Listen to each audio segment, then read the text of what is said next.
O conflito no Oriente Médio, que chega ao 5º dia com mais ataques entre Israel e Irã, inclusive nesse momento quando o Irã revida ataques de Israel. Os Estados Unidos, enquanto isso, exigem a rendição do Ayatollah Ali Khamenei. O nosso entrevistado agora é o professor de Relações Internacionais do IBMEC, professor Alexandre Pires, mais uma vez participando da programação da Jovem Pan. Uma honra receber o senhor, professor, mais uma vez. Bem-vindo, boa noite. Boa noite, satisfação toda minha, Thiago. Muito obrigado.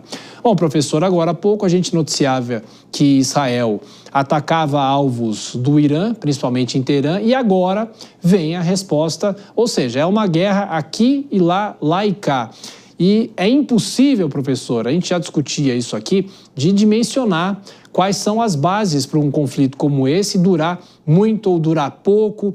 O que é possível destacar nesse momento? O que vai ser primordial para que esse conflito possa ser abreviado, professor? Existe uma fase agora que é a fase aérea, né? Ou seja, nós estamos tendo uma típica guerra aérea e nós estamos assistindo essa troca aí de mísseis de um lado para o outro, bombardeios, uso de caças, em alguns casos com uma precisão em alvos militares, em outros casos ataques mais dispersos, atingindo população civil, e isso faz com que esse primeiro período não se encerre tão rapidamente, né? Eu estimo aí que nós vamos levar pelo menos mais 2 semanas, talvez 3 nessa fase aérea, porque a defesa antiaérea do Irã, apesar de ter se mostrado bastante fraca contra o poderio aéreo de Israel, ela ainda é capaz de impor ali resistências e os mísseis balísticos do Irã continuam caindo sobre o território israelense. Então agora nós vamos ter uma etapa aí muito forte de criar um controle maior do espaço aéreo iraniano por parte de Israel, para que ele possa intensificar os seus ataques, e o Irã vai buscar saturar o sistema de defesa israelense, ou seja, os ataques vão se intensificar. Mas é claro que existe um esgotamento, né, Thiago? Ou seja, os estoques aí têm que ser repostos e cada país vai lutar contra esse desafio. Professor, e uma outra informação, inclusive a imprensa internacional está dando destaque a isso, que militares do Irã poderiam atacar bases dos Estados Unidos. Qual é, efetivamente, o poderio? As forças do Irã têm capacidade do quê? Tem, claro, toda a discussão que a gente vem fazendo sobre as armas nucleares, mas, de qualquer forma, no fronte de guerra, qual é a qualificação da força do Irã? Em termos numéricos, o Irã, inclusive, tem números muito maiores do que Israel. É que Israel tem um exército, uma força aérea, armamentos muito mais sofisticados e homens e mulheres ali muito mais treinados para esse tipo de combate. Lembrando também que Israel está envolvido em conflitos há muito tempo, né? Isso também cria ali tanto um moral ali para a tropa, mas também muito mais expertise, né? O Irã não está envolvido ali num conflito grande há muito tempo. Então, isso faz com que as Forças Armadas e mesmo a Guarda Revolucionária não estejam tão preparadas para esse tipo de ataque, né? Leva um tempo para conseguir fazer uma resposta. Mas eles têm, sim, capacidade de atingir alvos americanos, seja nos Emirados ali, na Península Arábica, alvos no Iraque, né? Ou seja, eles podem, sim, tentar forçar algum tipo de negociação envolvendo os Estados Unidos e talvez fazendo com que os Estados Unidos queiram ali uma cessação das hostilidades. Professor Alexandre, vou chamar os nossos comentaristas, Dora Kramer e Nelson Kobayashi. A Dora faz a próxima pergunta, professor Alexandre Pires, do IBMEC. Dora. Boa noite, professor. Olha só, no caso dos Estados Unidos entrarem diretamente, mais diretamente, eu diria profundamente nessa guerra, quem é que o senhor acha, se é que haveria alguém que iria em auxílio do Irã? Boa noite, Dora, satisfação falar com você. O que eu vejo no atual tabuleiro, eu comentei inclusive esses dias que o que o Irã deve estar fazendo é buscando aliados logísticos, né, e militares, ou seja, mais do que alguém entrar na guerra ao lado dele, é fornecer material. Nós já temos visto isso nos outros conflitos, né? Ou seja, a reposição de material é o ponto crítico. Mesmo que o Irã tenha, de fato, 20 mil mísseis balísticos, num conflito que dura um mês e meio, isso pode se esgotar rapidamente, dependendo da intensidade dos ataques.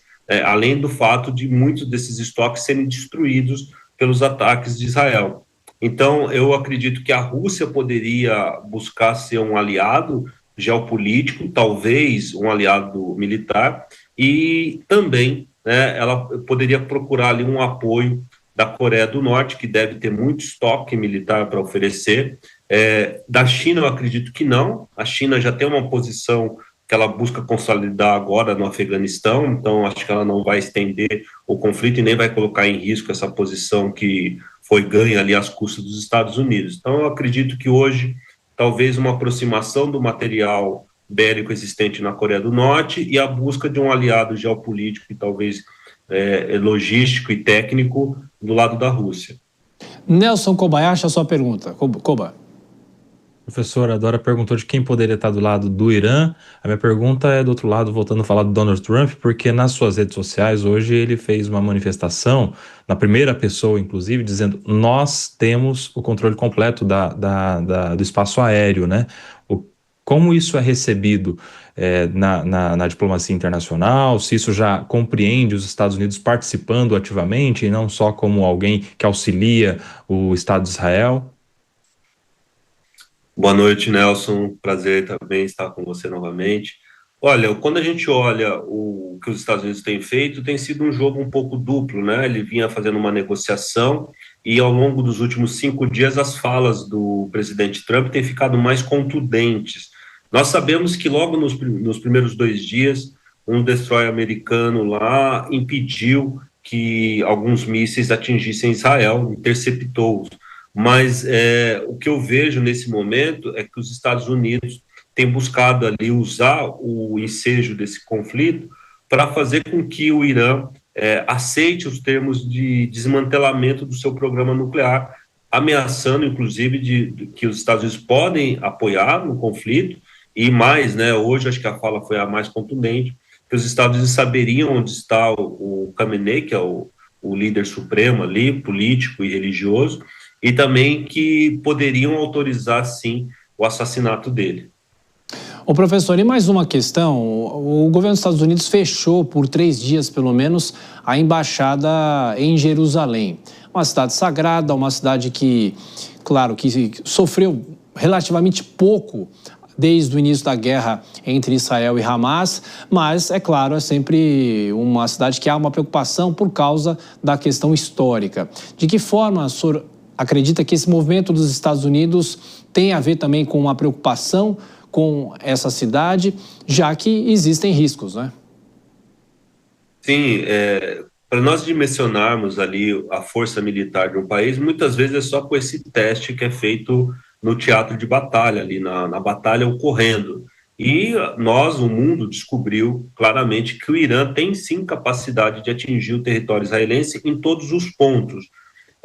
Essa área de Jerusalém, Tel Aviv, são áreas que estariam, digamos, mais cobertas por proteção e defesa antiaérea. O que nós temos percebido nos 2 últimos dias, 2 dias e meio, é que o Irã tem buscado alvos mais afastados, testando a defesa aérea na região norte, no Golã, na área portuária, Haifa. Então, eles estão buscando ali áreas que seriam mais frágeis e mais suscetíveis a uma saturação dos vários sistemas de defesa aéreo israelenses.